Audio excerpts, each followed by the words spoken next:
জেনে বা না জেনে বেনামাজি বা সুদ ঘুষের সাথে সংশ্লিষ্ট এমন ব্যক্তিদের সাথে কুরবানির বিধান কি? যাই হোক, আসেন আমরা 1 নম্বর উত্তরে যাই। জেনে শুনে বেনামাজি বা সুদ ঘুষের সাথে সংশ্লিষ্ট ব্যক্তিদের সাথে কুরবানি করার বিধান কি? আচ্ছা, আমরা যারা শরীকে কুরবানি দেই, আমরা কি কোনো বেনামাজির সাথে কুরবানি দিব? আপনারাই বলেন, বেনামাজির সাথে কুরবানি দিবেন? আচ্ছা, যেই লোক সুদের সাথে সম্পৃক্ত, ঘুষের সাথে সম্পৃক্ত, বোতল টানে, এদের সাথে কুরবানি দিবেন? বোতল টানে বুঝেন তো? বুঝছেন তো? এদের সাথে কুরবানি দেওয়া আপনারা কি বলেন, যাবে? আপনারাই তো ফতোয়া দিয়েছেন, তো আমার তো আর বলার কিছু নাই। এখন আসেন একটু বিস্তারিত বলি। নামাজের কথা কুরআনুল কারীমে আল্লাহ রাব্বুল আলামিন একবার না বহুবার বলেছেন, 82 বার, তাই না? ওয়া আকিমুস সালাতা, কুরবানির কথা আল্লাহ কোরআনে বলছেন, কিন্তু এতবার বলে নাই। যেমন আজকে আমি সূরা কাউসার পড়ছি, আল্লাহ বলেন নবীকে ফাসল্লি লিরাব্বিকা ওয়ানহার, নবী আপনি নামাজ পড়ুন এবং কুরবানি করুন। ফাসল্লি, আপনি নামাজ পড়ুন, লিরাব্বিকা, আপনার রবের উদ্দেশ্যে। মুফাসসিরিন কেরামগণ ব্যাখ্যা করেছেন এই নামাজের অর্থ হচ্ছে ঈদের নামাজ, আর ওয়ানহার, কুরবানি করুন। এখানে কুরবানির বিধান।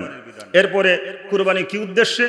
কুরআনুল কারীমে সূরা আনআমের এক আয়াতের মধ্যে আসছে, ইন্না সলাতি ওয়া নুসুকি ওয়া মাহইয়ায়া ওয়া মামাতি লিল্লাহি রাব্বিল আলামিন, আমার নামাজ, আমার কুরবানি, আমার জীবন, আমার মরণ সবকিছু আমি বিলীন করব কার জন্য? আল্লাহর জন্য। তাহলে আমরা কুরবানি করব আল্লাহর জন্য। এইরকম ভাবে সূরা হজের মধ্যেও কুরবানি সংক্রান্ত কিছু আলোচনা আছে, কিন্তু নামাজের কথা যতবার কোরআনে এসেছে অতবার কুরবানির কথা আসে নাই। কুরবানি গুরুত্বপূর্ণ, নামাজও গুরুত্বপূর্ণ। এখন আপনারাই বলেন কুরবানির চাইতে নামাজের গুরুত্ব কম না বেশি? যেই লোকে নামাজ আদায় করে না, কিয়ামতের দিন যেই নামাজের হিসাব সবার আগে, যেই লোক নামাজ আদায় করে না এবং কোনোদিন নামাজ আদায় করবে বলে মনেও হয় না, আছে না, তার কথাবার্তা শুনলে বোঝা যায় না, অহংকারী, অন্যরকম অবস্থা, এই লোকের সাথে কুরবানি দেওয়াটা সমীচীন নয়। আপনি অবশ্যই নামাজি ব্যক্তিকে আপনার কুরবানির জন্য পার্টনার বানাইবেন, অংশীদার বানাইবেন। এরপরে যারা সুদের সাথে সম্পৃক্ত, ঘুষের সাথে সম্পৃক্ত, আপনারাই বলেন সুদ ঘুষ হালাল না হারাম? আল্লাহ নিজে বলছে ও হারামার রিবা, আল্লাহ পাক সুদকে হারাম করেছেন, ঘুষও হারাম করেছেন। সম্মানিত ভাইরা, যেই লোকটা সমাজের মধ্যে চিহ্নিত সুদ এবং ঘুষ ছাড়া তার কোনো কাম নাই, অবৈধ ইনকাম ছাড়া তার কোনো ইনকাম নাই, এই লোককে সাথে নিয়ে কুরবানি দিলে আপনার কুরবানি হবে না। তাইলে এখন বলেন তার সাথে এই রকম পার্টনার, কুরবানির মধ্যে পার্টনার বানানো দরকার আছে?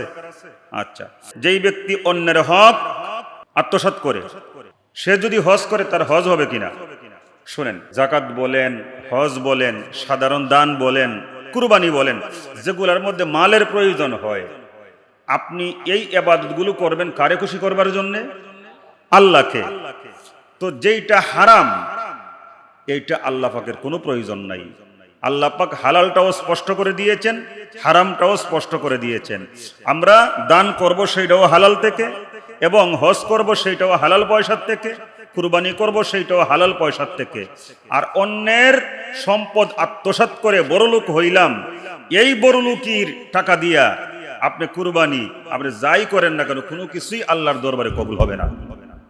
হজও কবুল হবে না, কুরবানিও কবুল হবে না, কোনো কিছুই কবুল হবে না। সম্মানিত ভাইরা, লা ইয়ানালাল্লাহু লুহুমুহা ওয়ালা দিমাউহা ওয়ালাকিন ইয়ানালুহুত তাকওয়া মিনকুম, আপনি যেই পশুটা আনবেন কুরবানি করবার জন্য, এর রক্ত গোশত কোনো কিছুই আল্লাহ পাক রব্বুল আলামিন খান না, খাবেন না, খাওয়ার কোনো প্রয়োজন নাই, এগুলো আল্লাহ গ্রহণ করেন না। আল্লাহ দেখেন ওয়ালাকিন ইয়ানালুহুত তাকওয়া মিনকুম, আপনার অন্তরের মধ্যে যে তাকওয়া আছে, খুলুসিয়াত আছে, আপনি আল্লাহকে রাজি খুশি করবার জন্য কুরবানি করতেছেন নাকি মানুষকে দেখাইবার জন্য করতেছেন? এখন বলেন আমাদের কুরবানি কোন উদ্দেশ্যে হবে? তাইলে সুন্দর একটা পশু কিনবেন, 2,60,000 দিয়ে কিনছেন না 5,60,000 দিয়ে কিনবেন, কিনেন, আপনার ব্যবহার, বলার কিছু নাই, বলা বলি করা যাবে না। বলা বলি মানে আরেকজনকে শুনাইলাম, গরু এখন কিনছি লক্ষ লক্ষ টাকা খরচ করে। সুদকুর বা বেনামাজির সাথে শরীকে কুরবানি দেওয়া যাবে কি? একটু আগেই তো বললাম, সুদকুর, ঘুষকুর, মদকুর, গাঁজাকুর, এক কথায় যে অবৈধ ইনকামের অধিকারী, বৈধ ইনকাম তার মধ্যে নাই, একটু আগেই বলছি, আবার নামাজ পড়ে না, এমন লোকের সাথে কুরবানি দিলে আপনার কুরবানিও বাতিল হবে। শরীক তারাই বানাইতে হবে যে ভালো মানুষ। সবচেয়ে ভালো হয়, ভালো শরীক পাবেন কি পাবেন না আপনি তো জানেন না, অন্তরের খবর আল্লাহ জানে। তারপরও বাহ্যিকভাবে যারা ভালো দেখি আমরা এইভাবেই নির্বাচন করব। সবচাইতে ভালো হয় আপনার যদি সামর্থ্য কম থাকে, গরু কেনার দরকার কি, একটা ছাগল দিয়ে দেন না কুরবানি, তাইলেই তো হয়ে যায় ভেজাল মুক্ত। আমার কুরবানি আমি দিলাম, আমার সাথে কোনো পার্টনারও নাই, কারো মনের মধ্যে গন্ডগোল আছে কিনা নিয়তে, এইটা নিয়ে আমার কোনো টেনশনও নাই। আমার কুরবানি আমার খুলুসিয়ত আল্লাহ পাক কবুল করবেন, এইটাই সবচাইতে উত্তম।